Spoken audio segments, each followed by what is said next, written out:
اعوذ باللہ من الشیطان الرجیم بسم اللہ الرحمن الرحیم۔ سورہ الحجر مکی سورہ ہے، 99 آیات پر یہ مشتمل ہے اور قرآن حکیم میں ترتیب کے اعتبار سے اس کا نمبر 15واں ہے۔ اس سورہ میں جو کہ ہے سورہ ابراہیم کے بعد نازل ہونے والی سورہ، بار بار کی دعوت کے باوجود جب اہل مکہ نے جواب ٹھیک نہیں دیا بلکہ دشمنی پر اتر آئے، ظلم اور زیادتیوں پر اتر آئے اور مذاق اڑانے لگ گئے، تو اس زمانے میں یہ سورہ نازل ہوئی سورہ ابراہیم کے بعد۔ اور اس میں دعوت تو ہے لیکن زیادہ جو زور ہے اس کے اوپر وہ توبیخ کا ہے، زجر کا ہے، ڈانٹ کا ہے۔ دعوت بھی ہے، حضرت آدم اور ابلیس کا قصہ سنا کے اس کے اندر پھر دعوت پیدا کی گئی ہے، لیکن بنیادی طور پہ ایسے لوگوں کے بارے میں اللہ تعالیٰ کی جو رائے ہے وہ سامنے آ جاتی ہے۔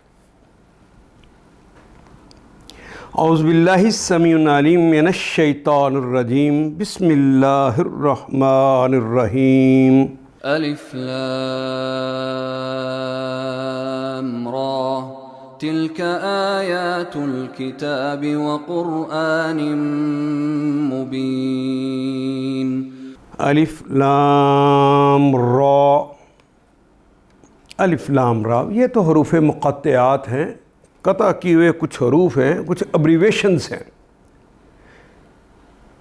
جن کا تعلق محمد رسول اللہ صلی اللہ علیہ وسلم سے تھا۔ دائی کے لیے کچھ ہدایات ہیں،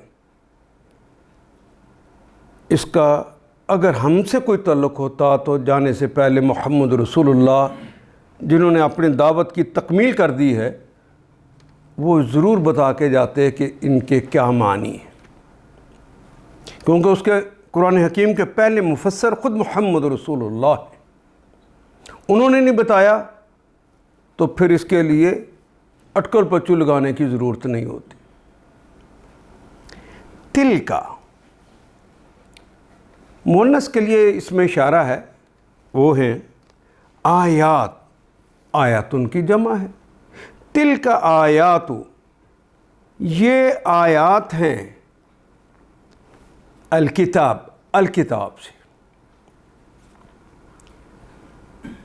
الکتاب سے مراد ایک تو قرآن حکیم کا جو انداز ہے وہ یہ ہے کہ الکتاب سے مراد قانون ہے، اللہ کا قانون جو اللہ ڈیوٹی فرض کر دیتا ہے، اس کے لیے کلمہ کتابہ کا استعمال ہوتا ہے۔ کتب علیکم الصیام کما کتب علی الذین من قبلکم، اس کا ترجمہ جو ہم کرتے ہیں کہ روزے فرض کر دیے گئے ہیں، گویا روزوں کا قانون نافذ ہو گیا ہے۔ تو ایک تو قانون کے معنوں میں، دوسرا یہ کہ جو حضرت آدم سے لے کر محمد رسول اللہ تک جتنے بھی انبیاء اور رسول آئے ہیں وہ اللہ کے پیغام لے کر آئے ہیں۔ یہ سارے کس زمانے میں کہاں پر کیا پیغام دینا ہے، اللہ کے پاس کتاب جو لوح محفوظ پر موجود ہے اس کے اندر لکھا ہوا ہے سارا کچھ۔ یہ الکتاب اس کتاب سے آئی ہوئی چیزیں، ایک تو مراد یہ۔ تلک آیات الکتاب، یہ قرآن حکیم کی جو آیات ہیں یہ جو لوح محفوظ پر موجود ہے الکتاب، اسی سے لی ہوئی چیزیں ہیں۔ تورات، زبور، انجیل یہ ساری بھی جو ہیں اسی کتاب میں سے لی ہوئی چیزیں تھیں۔ اور قرآن مبین، اور یہ قرآن مبین کی آیات ہیں۔ قرآن بہت زیادہ پڑھے جانے والی کتاب،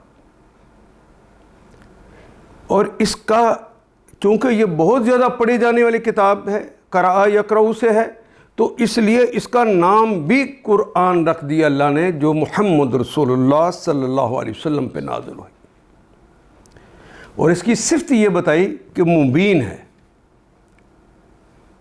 یہ واضح ہے، یہ کھول کھول کے اپنے معنی بتاتی ہے۔ تلک آیات الکتاب، یہ آیات کتاب الہی سے ہیں، وہ قرآن مبین، اور قرآن مبین سے۔ اب آدمی جب پڑھتا ہے تو بسا اوقات الجھ جاتا ہے، تو کہتا ہے کہ یہ تو مبین نہیں ہے۔ تو کتاب نے اپنے آغاز میں کہہ دیا ہے ہدی للمتقین،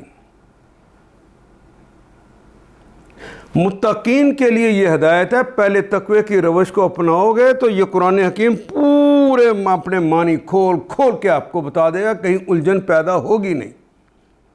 ہاں، کچھ چیزیں ایسی ضرور ہوتی ہیں جن کے بارے میں انسان کے پاس علم ہوتا نہیں، دماغ کے اندر کبھی ایسی سوچ آئی نہیں ہوتی، جہاں انسان کا مشاہدے نہ ہوں، جہاں انسان کے تجربے نہ ہوں، جہاں انسان کے پاس سابقہ علم موجود نہ ہو، وہ باتیں دماغ میں نہیں آیا کرتی۔ مثال کے طور پہ آج سے کوئی 1000 سال پہلے کے آدمی کو زندہ کیا جائے اور اسے کہا جائے کہ ایک لوہے کا کمرہ ہے، اس میں 300-400 افراد بیٹھے ہوئے ہیں، کرسیوں پر بیٹھے ہوئے ہیں، اور وہ کمرہ فضا میں اڑتا ہے، تو وہ کہے گا جھوٹ کہتے ہو، ایسا کبھی ہو ہی نہیں سکتا، ممکن ہی نہیں۔ جادو کی کوئی بات ہو سکتی ہے، کہانیوں کی بات ہو سکتی ہے، لیکن آج کے دور کے بندے کو اگر کہیں کہ 300-400 افراد پر مشتمل ایک کمرہ ہے، اس کے اندر لوگ بیٹھے ہوئے ہیں اور وہ کمرہ فضا میں اڑتا ہے، تو ایک بچے سے بھی پوچھیں تو وہ کہے گا ہاں اسی جہاز پہ تو میں لاہور آیا تھا۔ کیوں؟ اس کو کیسے پتہ چل گیا؟ اس کو کیوں نہیں پتہ چلا؟ اس نے جہاز کا مشاہدہ کیا ہوا ہے، اس کو فوراً سمجھ آ گئی کہ کیا بات ہو رہی ہے، اور پہلے بندے نے جہاز کا کبھی تصور بھی نہیں آیا تھا کہ کوئی فضا میں اڑے گا بھی، اس کو پرندوں کا پتہ تھا۔ جس کو پتہ ہی نہیں ہے، جس کا مشاہدہ ہی نہیں ہے، اس کے لیے سمجھ کا آنا مشکل ہو جاتا ہے۔ وہاں جنت کی بات ہے، دوزخ کی بات ہے، وہ ہم پہ ایسے درختوں کی بات ہے جو کہ خود بول پڑتے ہیں، تو انسان کہتا ہے کہاں سے یہ باتیں آ گئیں؟ الجھتا ہے، لیکن یہ تمہاری معافی ہے، کیونکہ تم نے کبھی جا کے جنت دیکھی نہیں، تمہیں کیا پتا، دوزخ تم نے دیکھی نہیں، تمہیں کیا پتا۔ اسی کو ماننے کا نام ایمان ہے، اسی کے ہم نے تمہیں جزا دے دی۔ وَقُرْآنٍ مُبِينٍ، یہ تو ہے ہی واضح۔ ربما يود الذين كفروا لو كانوا مسلمين۔ ربما، اچھا یہ کلمہ جو ہے اصل میں ہے ربا، ماں جو ہے اضافی لگایا جاتا ہے، جس طرح کبھی ماں کبھی با عرب لگا دیتے ہیں، تو یہ کلمہ ربما عربی زبان میں آ گیا۔ ربما کا مطلب ہوتا ہے شاید، ربما کا مطلب ہوتا ہے کبھی کبھی، بسا اوقات، شاید کے، ان معنوں میں۔ ربما یود، عموماً یہ ماضی سے پہلے آتا ہے، کبھی کبھی یہ مضارع سے پہلے بھی آ جاتا ہے۔ الذین یود، ودا یودو کہتے ہیں، ودا اس نے محبت کی، اس نے خواہش کی، اس نے آرزو کی۔ یودو وہ محبت کرتا ہے یا کرے گا، وہ خواہش اور آرزو کرتا ہے یا کرے گا۔ ودا یودو ودن محبت، الذین جو سب اشخاص، یہ اللہ کی جمع ہے، بار بار پڑھنے والا کلمہ ہے۔ ربما یود الذین کفروا، الذین جو تمام اشخاص، کفروا جنہوں نے کفر کیا۔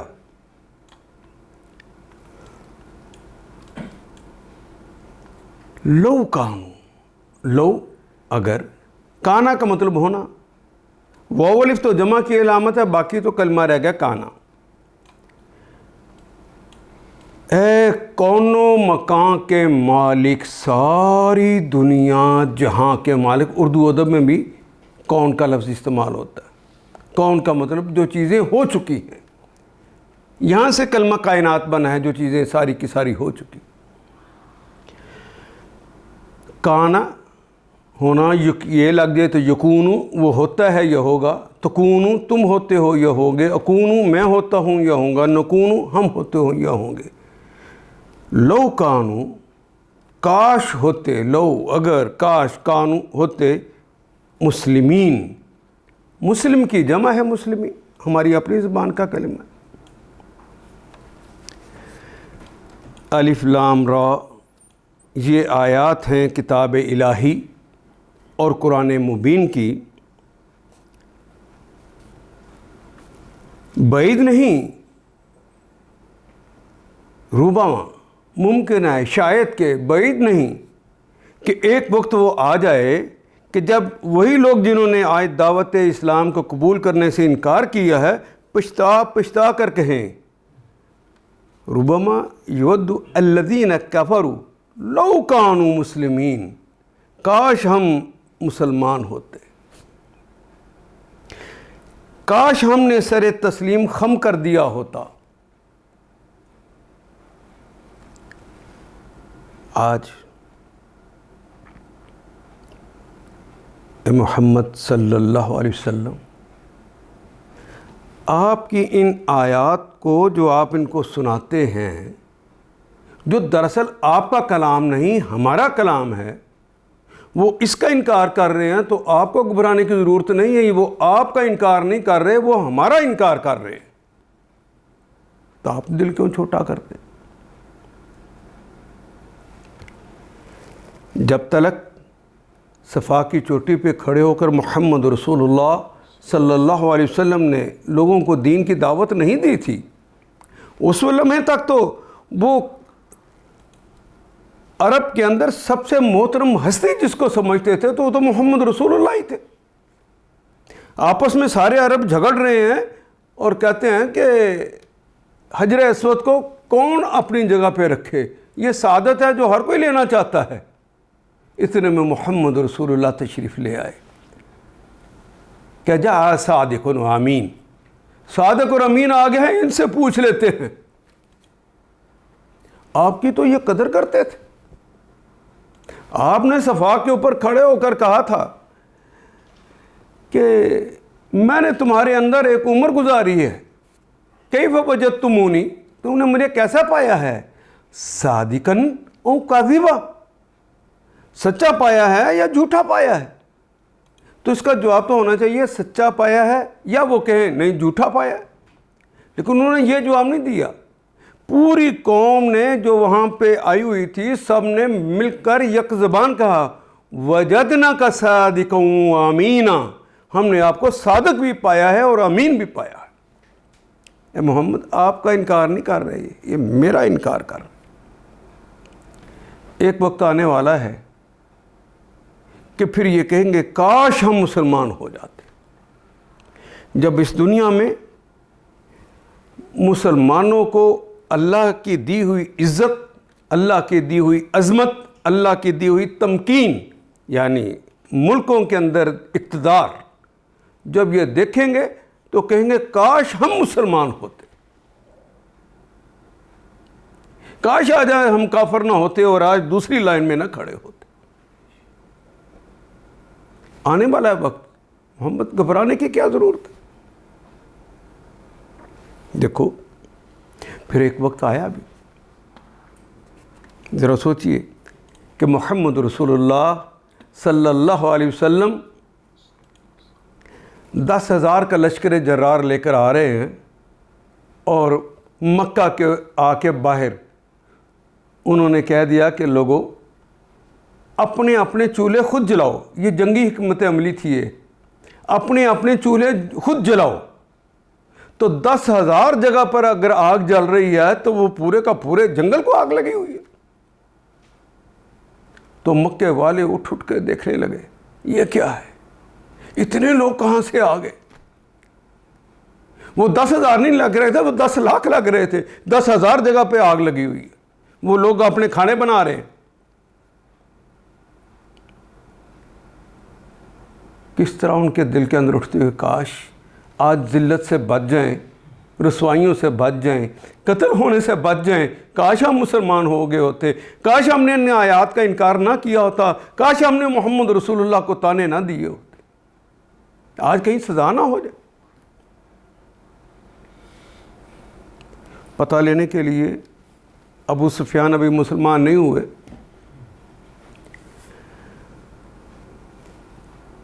ٹول لگانے کے لیے جا رہے ہیں.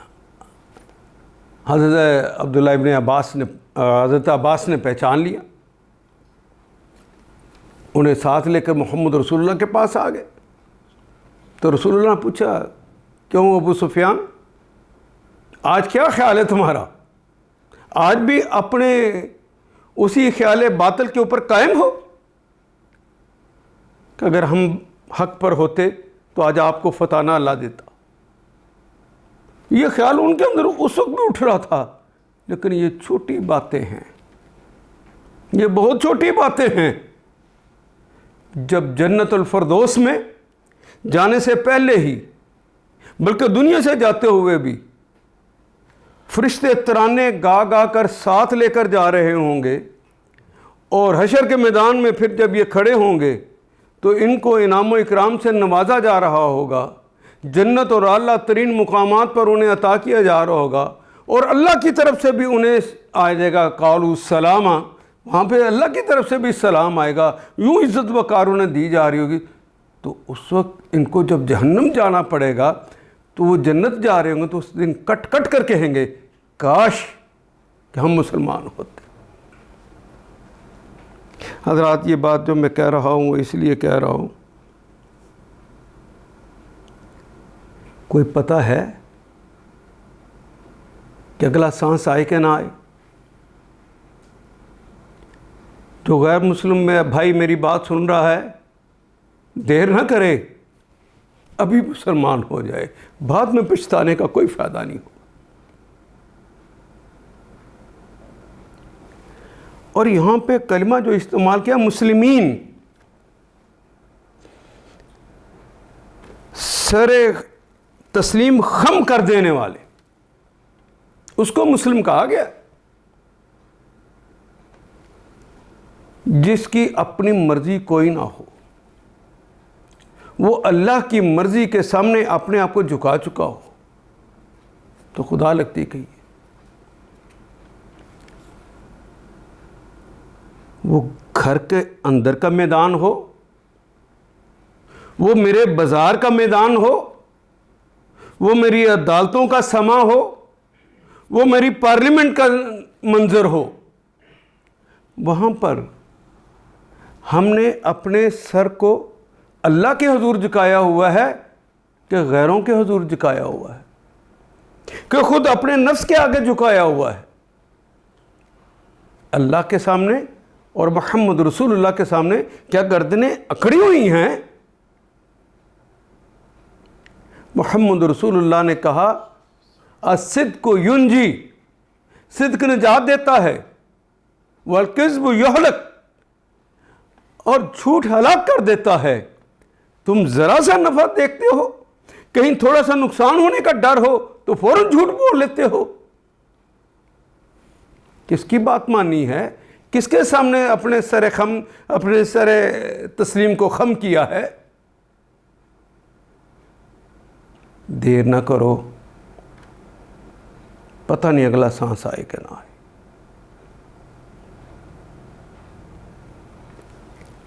واپس پلٹ آؤ اپنے رب کی طرف,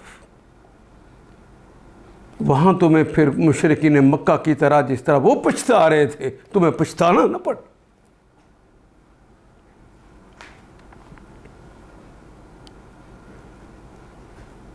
ربما یود الذین کفروا لو کانوا مسلمین۔ آپ مجھے کہیں گے یہاں پہ تو لکھا کافروں کو، ہم تو مسلمان ہیں۔ ایک کافر ہے جو اللہ کو نہیں مانتا، اس کے رسول کو نہیں مانتا، اس نے حکم کو کیا ماننا ہے؟ اس کے اوپر تو یہ سوال ہی پیدا نہیں ہو رہا۔ تم انسان ہو، انسان ہونے کے ناطے تمہیں کہا گیا کہ تم نے اللہ کا کہنا ماننا ہے، اس کے سامنے جھکنا ہے۔ تم نے اللہ کا کہنا ماننا، مانتے تو اللہ تمہیں مسلم قرار دیتا۔ یہ اتھارٹی تمہاری نہیں ہے کہ اپنے آپ کو مسلم قرار دو، یہ اتھارٹی میرے اللہ کی ہے۔ ہاں، دنیا کے اندر تم نے کلمہ پڑھ لیا، تمہیں مسلم اور مسلمانوں کے جتنے بھی مرات ہیں وہ ملیں گی، تمہاری مسلمان سے شادی ہو سکے گی، تمہیں جو زکوٰۃ ملنی ہے، جو تم نے اللہ کی راہ میں مال لگا، وہ جو سارے معاملات ہیں شہری کے حیثیت سے جتنی تمہاری شہریت کے حقوق ہیں مسلمانوں کے ملک میں تمہیں ملیں گے، اس کا کوئی انکار نہیں، وہ ایز اٹ از رہیں گے، وہ اللہ کے رسول نے ایسا ہی کہا ہے۔ لیکن کیا وہاں بھی اللہ جو تمہارے اندر کو جانتا ہے وہ تمہارا ایسا ہی استقبال کرے گا؟ وہاں بھی تم کو اتنی عزت دے گا؟ وہاں بھی اسی طرح ہوگا جس طرح دنیا کے اندر متمکن کر دیے مسلمانوں کو، اور چند سالوں کے اندر لاکھوں مربع میل کے اندر اللہ کی حکومت قائم کر دی لوگوں نے۔ جہاں مسلمان جاتا عزت کا نشان پاتا۔ ابھی چند دن پہلے تک کی بات ہے، چند دن پہلے تک کی بات ہے کہ انگریز عدالتیں بھی کہتی تھی مسلمان سب کچھ ہو سکتا ہے، جھوٹا نہیں ہو سکتا، اس کی گواہی غلط نہیں ہو سکتی۔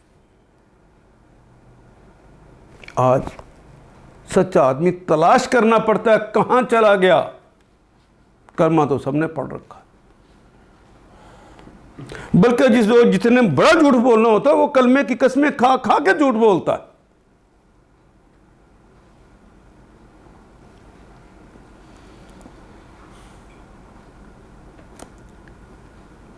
بعد میں نہ پچھتانا۔ آگے بڑھنے سے پہلے پھر میں آپ سے درخواست کرتا ہوں، تم خاوند ہو، تم بیوی ہو، تم اولاد ہو، تم والدین ہو، تم ہمسائے ہو، تم تاجر ہو، تم ملازم ہو، تم حکمران ہو، تم رعیت ہو، جو اللہ کی طرف سے ڈیوٹیز عائد ہوئی ہیں کہ اس کے سامنے اپنے سر کو خم کیا ہے، آپ سے تنہائیوں میں اپنے آپ سے پوچھو، کسی سے نہ پوچھو کہ وہ کیا کرتا ہے، وہ کیا کرتا ہے۔ یہ انگلیاں نہ اٹھاؤ، یہ انگلیاں آج تنہائی میں اپنے لیے اٹھا لو۔ ذرهم يأكلوا ويتمتعوا ويلههم الأمل فسوف يعلمون۔ ذرهم، وزرا یزرو کہتے ہیں چھوڑ دینے کو، فعل امر ہے ذر، چھوڑ دے، اور ہم ان سب کو نہیں مانتے تو کیوں اپنے آپ کو ہلکان کر رہا ہے؟ اللہ کا باخیون، یہ اللہ نے اللہ کے رسول کی یہ کیفیت بیان کی ہے، یہ مسلمان ہی نہیں ہو رہے، کیا ہو گیا انہیں؟ نہیں، ہلکان نہ کرو اپنے آپ کو۔ ذرہم، چھوڑ دو انہیں، یاکلو، اکلا یاکلو۔ اچھا، یہ جو علاقوں کے چودھری ہوتے ہیں، علاقوں کے وڈیرے ہوتے ہیں، علاقوں کے خاقان ہوتے ہیں، کھاتے پیتے گرانے ہوتے ہیں، وہ سمجھتے ہیں کہ ہماری عقلوں نے وہ کام کیا کہ آج دنیا ہمارے قدموں تلے ہے، ہماری وجہ سے آج اس منصب پر بیٹھے ہوئے ہیں، یہ ہماری قابلیت اور ہماری صلاحیت کا نتیجہ ہے۔ لوگوں، کتنے قابل لوگ ہیں، کتنے ذہین اور فطین لوگ ہیں، وہ تو بچہ بیمار ہو جائے تو ڈاکٹر کی فیس دینے کے بھی بیچارے اہل نہیں، اور میں نے تو آنکھوں سے دیکھا رالیں ٹپک رہی ہیں، بات کرنے کا سلیقہ نہیں ہے، کروڑوں نہیں کھربوں میں کھیل رہے ہیں۔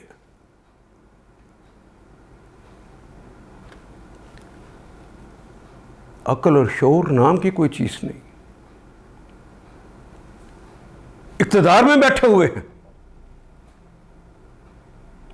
منصف کی کرسیوں پہ بیٹھے ہوئے ہیں، مسلمانوں کی پارلیمنٹ کے اندر بیٹھے ہوئے،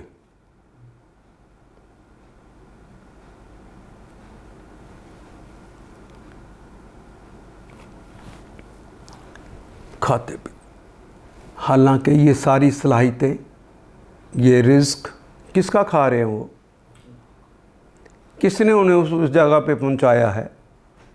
یہ تو کبھی اللہ دے کر آزماتا ہے، کبھی چھین کر آزماتا ہے۔ دنیا تو امتحان گاہ ہے، کبھی غریب کو آزما رہا ہے، اسی جگہ پہ امیر کو بھی آزما رہا ہے، لیکن دونوں کو آزما رہا ہے۔ کسی کو دے کر آزماتا ہے، کسی کو چھین کر آزماتا ہے، کیونکہ یہ تو امتحان گاہ ہے۔ اس امتحان گاہ میں جو اللہ کی مرضی کے مطابق اپنا رویہ اختیار کر لے گا، اس سے اتنا ہی سوال کیا جائے گا جتنی اس کو اللہ نے استطاعت دے رکھی ہے، کہ اس کے حکم کے مطابق چلے گا تو اللہ سے پیار ملے گا، اللہ کی محبت ملے گی، اس کی عنایتیں ملیں گی۔ اور اگر اس کے خلاف جائے گا تو اللہ کا غصہ آئے گا، اللہ کی ناراضگی آئے گی، اور پھر آخرت کے اندر بھی اللہ جل شانہ سخت سزا دے دے گا۔ ابھی تو زندگی کے اندر موقع ہے کہ اللہ کی دی ہوئی چیزوں کو کھا لو، پی لو، عیش کر لو، مزے لے لو۔ یاد رہے کہ یہ مزے بھی ایک خاص مدت تک کے لیے ہوتے ہیں، زیادہ دیر کے لیے نہیں ہوتے۔ اس لیے کہا کہ حبیب ذرہم، چھوڑو انہیں، یاکلو، اکلا اس نے کھایا، یاکلو وہ کھاتا ہے یا کھائے گا، اور واو الف جمع کی علامت لگ گئی۔ یاکلو وہ سب کھاتے ہیں یا کھائیں گے، اور اکل حلال اور اکل حرام تو اردو میں بھی استعمال کرتے ہیں، ہماری زبان میں استعمال ہونے والا کلمہ ہے۔ یاکلو کہ وہ کھائیں، وہ یتمتعوا، مال و متاع بھی اردو میں استعمال کرتے ہیں، مال و متاع سے فائدہ اٹھانا۔ دنیا کے اندر زندگی گزارنے کے لیے اللہ نے جو ہر ایک کے لیے رکھ رکھا ہے کہ تم نے یہ تمہیں دیا گیا، تم اس سے اپنے فائدے اٹھاؤ، اس سے انہیں فائدے اٹھانے دو۔ وَيُلْهِهِمْ الہا یلہی، الہاءً کہتے ہیں غفلت میں پڑھنے کو، غافل کرنا۔ یلہیہم انہیں غفلت میں ڈال دیا ہے، عملو ان کی امیدوں نے۔ ہائے میں نے ایسی چلاکی کے ساتھ ہرن کا پھیرا لگایا، پولیس والے بہت ساری ایجنسیاں تلاش کرتی رہ گئیں، پتہ ہی نہیں چلا، اور میں بچ کے نکل آیا۔ پھر عقل پہ کہتے ہیں کمال ہے، امیدیں ہیں، ایک پھیرا اور لگ گیا تو پھر میرا بھی محل ایسا بن جائے گا، پھر میں بھی ایسے چلوں گا، یہ کپڑے پہنوں گا، پراڈو کے اندر میں بھی چلوں گا، پھر میرا بھی جہاز ہوگا۔ انہیں امیدیں لگتی ہیں، یہ امید انہیں غفلت میں اور ڈال دیتی ہے، پھر دوسرا لگاتے ہیں، پھر تیسرا لگاتے ہیں۔ جتنے لوگ اس سے متاثر ہوتے ہیں ان کا بھی گناہ اس کے ذمہ داخل ہوتا چلا جا رہا ہے، یہ اللہ کے ہم بڑا مجرم بنتا جا رہا ہے۔ فَسَوْفَ يَعْلَمُونَ، پس سوفا کہتے ہیں انقریب، کچھ دیر کے بعد، ابھی مر جائیں گے، یعلمون انہیں پتہ چل جائے گا، اور ممکن ہے دنیا کے اندر ہی انہیں پتہ چل جائے، اگلے ہی پھیرے پہ وہ پکڑے جائیں، دنیا میں بھی ذلیل و رسوا ہو جائیں۔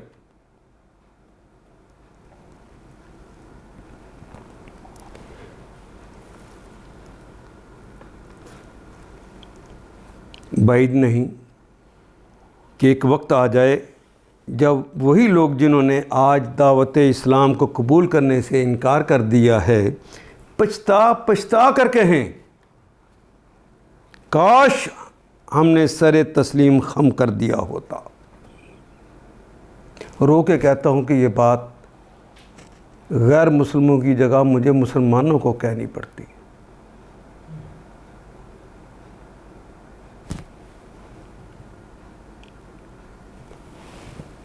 انگریزوں کے دور میں ایک مسجد کے اوپر جھگڑا پیدا ہو گیا کہ یہ جگہ حیدرآباد کے اندر مسلمانوں کی ہے یا غیر مسلموں کی جگہ ہے. وہاں پہ مسجد تھی. ہندوؤں نے دعویٰ کر دیا کہ کسی زمانے میں یہ مسجد ہمارا مندر تھی. پھر مسلمانوں نے یہاں ریاست بنائی اور اس کو مندر کو مسجد میں بدل دیا.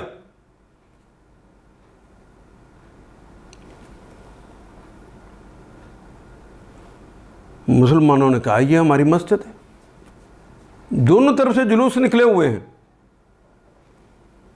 مقدمہ عدالت میں چلا گیا تو ہندوؤں نے یہ بات کہی کہ اس کے اندر جو امام خطیب ہیں وہ نسل در نسل اسی مسجد کے اندر امام خطیب چلتے آ رہے ہیں. ان سے پوچھ لیجئے, وہ مسلمان ہیں, ہمیں یقین ہے کہ وہ جھوٹ نہیں بولیں گے, کہ مسلمان جھوٹ بولتا ہی نہیں. ان کو بلائیے اور پوچھیے. امام کو بلایا گیا, پوچھا گیا کہ بتاؤ کہ کیا یہ مسجد ہے, پہلے بھی مسجد ہی تھی یا مسجد جگہ خرید کر بنائی گئی تھی, یا مندر تھا اور اس کی جگہ مسجد بنی ہے. تو تاریخ بتاتی ہے کہ انہوں نے کہا کہ حضور یہ پہلے مندر تھا. امام صاحب نے کہا یہ مندر تھا. پھر جب اسلامی یہاں ریاست مسلمانوں کی حیدرآباد کی ریاست بن گئی تو اس علاقے کو ہندو چھوڑ کر چلے گئے, اور مدتوں یہ مندر بے آباد تھا. اس کی دیواریں خود گری ہیں اور کھنڈرات کی صورت اختیار کر گیا, اور ہندو تھے ہی نہیں وہاں پہ کہ اس کو بناتے یا کچھ کرتے. پھر ہم نے اسی جگہ کو صاف کیا اور اس جگہ پر مسجد کی تعمیر کر دی. اس گواہی کے بعد اس نے فیصلہ تو ہندوؤں کے حق میں دے دیا, لیکن اس کے اوپر ایک نوٹ لکھا جو سونے سے لکھنے کے قابل. اس نے کہا کہ مسلمان ہار گئے اور اسلام جیت گیا. اس مقدمے میں مسلمان آ رہے ہیں جو دعویٰ کر رہے ہیں کہ یہاں پر مسجد ہے.